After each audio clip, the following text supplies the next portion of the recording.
Welcome back for another book review. Today we are talking about this one. So this is Witches, Heretics, and Warrior Women by Phoenix LeFae. Now, because I went on a spree when I found out through a very intense and very random, advanced search through the library, I just grabbed whatever books were available. So I didn't do a whole lot of research and I wasn't very picky. It's just like, okay, we have options, so we're just gonna read them. So I went into this with absolutely no knowledge on it at all. I didn't look at the summary. I was just like, all right, it's from Llewellyn. It's a book. Let's grab it. So that said, I didn't know a lot about this, don't know anything about the author. I had hopes in Llewellyn. Now, my husband has told me that over the years, Llewellyn has kind of become a publishing house that you can't just trust the name anymore. And I hadn't really stumbled across that yet until this book. And this book, it was what my husband has heard and what he's experienced is that Llewellyn is a very hit or miss publishing house. If they're good, they're really good. If they're not, they're really not. And this, for me, was in the really not category. Very early on, the author does state that she's like, I have a very distinct style, to put it lightly. And if that's not your speed, you're not gonna like this book. And in a lot of ways, as I was reading through this, it felt like a bit of a ripoff of Kellyanne's book, Rebel Witch, where Kellyanne, I feel like, really got the gist of what she was trying to say for being a rebel witch. This just felt like a cheap knockoff of that concept. And I don't know if it was written around the same time or not, but this was published in 22. Kellyanne's book came out, I think, before that. I think hers was 21. It felt like what Kellyanne had tried to write and what this author tried to write, I feel like Kellyanne just did better. I am biased. I like Kellyanne. I feel like her writing is definitely for a distinct audience too, but the general idea, how she goes about talking about even similar things. Kellyanne is notorious for talking about working with Joan of Arc and having her imagery and her story around. That's part of this, but I feel like Kellyanne, not just in her book, but in her channel and what she's talked about, covers it better. But I'm getting ahead of myself. So this book, I always try to, when I do these reviews, think of who was the intended audience. And this one, I'm not entirely sure. The only way I can describe it, having read through this book, is that it is for a very specific, tiny audience. Now, not everyone is going to go through this, but a lot of, specifically women, will. And that is your activist, feminist time. And usually this happens sometime after high school, before you're 25, 30. When you're figuring out who you are and you're realizing how the real adult world runs, inevitably you're going to find yourself on a few points that are going to be your hill to die on. And for a lot, you do get into a feminist movement, you get into activism, whether it is for feminism or for other issues. I feel like the majority of witchy women, especially those of us who were witches as teens and then we've grown up, you inevitably kind of hit this point. And of course Christian women go through this, I'm sure Muslim, Jewish, atheist, whoever goes through this at some point. You tend to have a rebellious phase and you just become this activist. And it feels like that's the intended audience, and for being a beginner witch on top of that. Because it explains stuff as a beginner, but in the most random way possible. And it doesn't feel like it's even remotely a beginner book because of how hand-picked some of the information is. It really just fits her specific little narrative, and it's not a beginner witchcraft book by any means, and yet it explains the stuff as if you're a beginner. But it really is slated at that energy of being the activist, of being the feminist. And some people will continue that throughout their lives, and if that's you, whatever. I'm not. I kind of calmed down after a few years. But there was definitely a point in my life where I was totally all for that and all for whatever your cause is gonna be. You'll find something that kind of enrages you and you are like, I need to take action. Did it do anything? Absolutely not. So I kind of lost faith in the trying to do the thing, but other people are doing the good fight and that's great. I wanted to spend my life purpose doing other things. But I think that's the only people that this book is really intended for, because it just comes across as very loud is the only way I can like think of how to describe her. Like, think of the motivational speakers where they're like just yelling at you and like very like short, choppy sentences, and like they're trying to motivate you by yelling at you. That kind of energy is what this book felt like. Other people have kind of mentioned that too in the reviews, and it felt like she was yelling at me for the majority of this book. And some people didn't like the verbiage. I was kind of whatever, because she'll call you like babe and hun and whatever, and it's like, I don't really care, but whatever. So her like way she speaks in this is not for me. Like, that was an instant like, oh my god, like, calm down. Like, you don't need to yell. And like, she isn't, but yet to me it felt like she was. And maybe if I had had the audiobook it would sound different. Other people have complained about the audiobook, so I don't know. Now, being from Llewellyn, I would anticipate this book to be aimed at witchcraft, paganism, that sort of thing.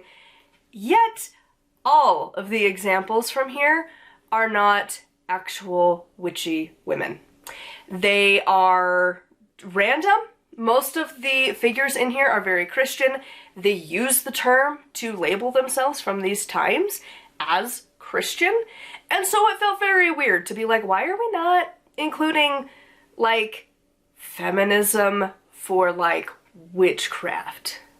Because there's plenty of relatively recent witches who actually use the term witch or Wiccan or pagan that you could use as examples. Doreen Valiente, let's talk about her. Even, I don't know if it was a requirement that they had to be dead, because otherwise, like, let's talk about Starhawk, or, like, Celine, isn't it Celine?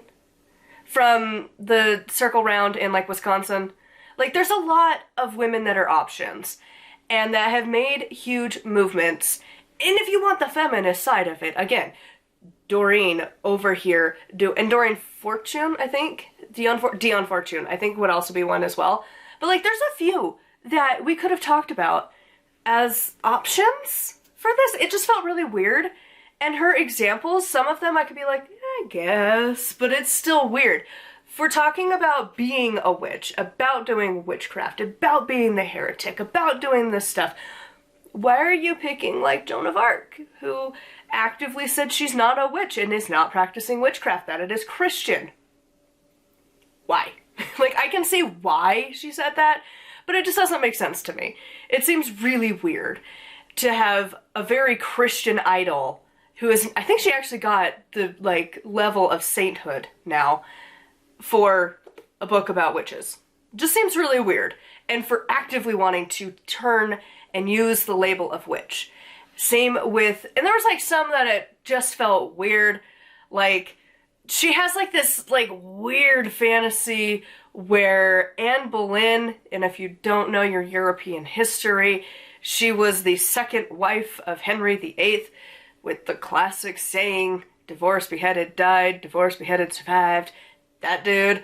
Yeah, she was the first of the beheadeds, and is the mother of the first Queen Elizabeth. And so it's like, if we're talking about, like, really powerful women of history, why are you choosing the powerful woman's mom?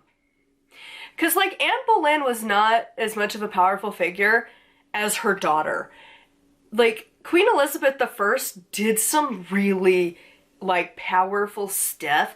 Was it all good? Probably not, because, like, you know, it was still, like, the 1500s, I think. But, like, why are we picking her? And, like, she has this fantasy of, like, her being a witch and doing these concoctions of spells in the background, and you're like, what the, okay, whatever. But again, she would never claim the title of witch or heretic or anything like that. So it just felt really random to have her be, like, the idol that we're using, and it's like, what? And then we get into some cultural appropriation, boundaries getting muddy, to say the least. Because personally, I feel like we shouldn't be putting labels that people specifically don't want to put on themselves. Again, previous examples. But, like, she's using Marie Laveau. Now, a lot of magical practitioners will look to her, and yet she's part of a closed practice. So it feels really weird to be calling upon somebody for something that they didn't do.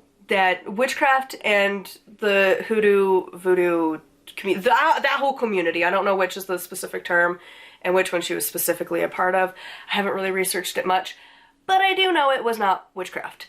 And so it feels weird to throw her into the mix as like a witchcraft idol. It feels really weird because this is somebody that you're supposed to be looking up to. And like, did she do some cool things? Sure. Did she do magic? Sure. But it just feels like we're kind of bordering on like starting to just use like really big names for the sake of using really big names. And I don't know, it was like bordering. And then she used, I gotta look at my notes for this one. It was like moving robe woman. Apparently it's a Native American woman from like the late 1800s. And she died in like 1935. It felt really weird to include her again for this topic because it feels like we're bordering into some appropriation where we're just handpicking random people of history to fit her weird narrative. Where again, we have plenty of examples of women that we could use that aren't tied to their own cultures. It just felt so weird that we're pulling from other places instead of our own history. It just felt weird. And then on top of that, we had a number of examples, not just of historical figures, but then we had biblical figures. And that was, I wanted to stop at that point because like, listen, I'm not here for that. Using Mary Magdalene as an example of a witch felt really weird. And it was just like, there are so many better examples that we could have used for witches, for heretics. And like, even then, like, if you're using heretic, it was a derogatory term for them. Why not use people who are trying to uplift that term nowadays? Like, it just was so weird. And I didn't love any of the examples for it. It felt really off for, like, the author to just include this stuff. So that was, like, a big no for me. Other people might not have that issue, and that's fine. But personally, I was like, why are we summoning all of these people? It just feels really weird. And like I kind of mentioned earlier, a lot of the information just feels very biased and handpicked to fit her narrative.